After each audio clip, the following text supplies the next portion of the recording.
the probes, picks off a zealot as well, and now he sees the armies popping by. He should be able to blink out of there. Can he do that from that location? He's trying, and just about manages. There we go. Good attack there from Mana. 7 probes killed throughout that assault.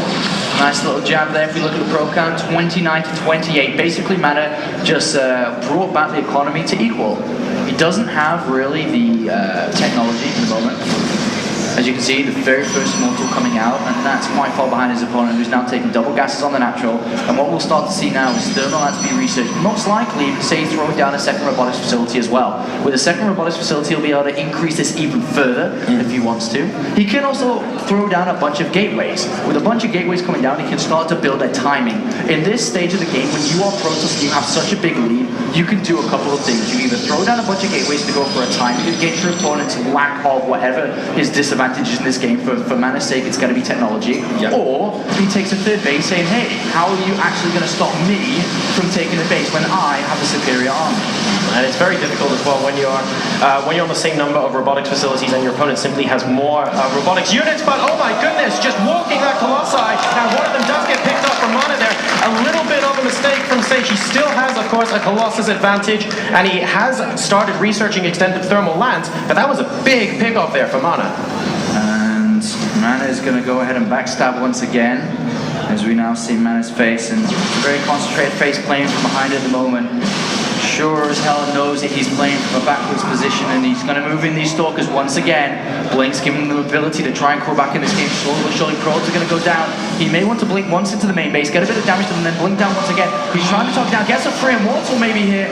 1, 2, 3, volleys go down, and he will be able to get out. Look at those Stalkers solo now. Oh, Jesus, he blinks on the Colossus, and brings the Colossus down as well, and even escapes again. What are we actually seeing here? This is magnificent, because look on the minimap. That's where the real army was. It was waiting to trap Mana. Mana saw that the units were not there and realized that, oh, what a beautiful move from Mana, seeing the lack of units there, expecting the trap. Oh, and he's even going to blink away from this one as well. Wow. And oh my god, how much damage has he done with these Stalkers? But is he going to be able to hold on to this inevitable push that's been building and building and building? There's only 3 immortals. The resources lost have drawn itself so incredibly close throughout. There's only 1,000 different compared to 2,000 before. Can he hold this draw sub? Because he needs to.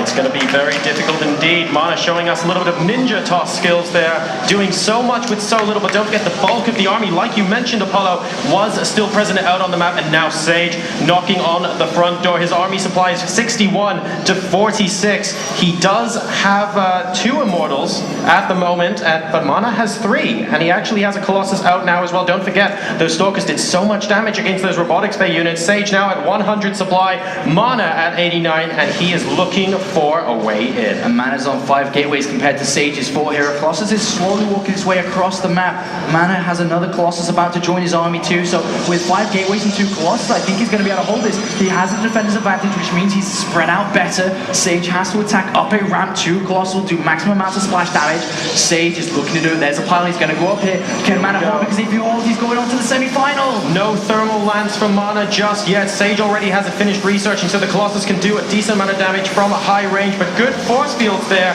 and Sage is going to have to walk forward a lot with that Colossus if he wants to break them down. It looks like he's going to be moving back at this time, and that gives Mana the time he needs for extended thermal lands of his own to complete. Yeah, indeed he does, and Sage, I don't know if he's going to try this again here. He does have a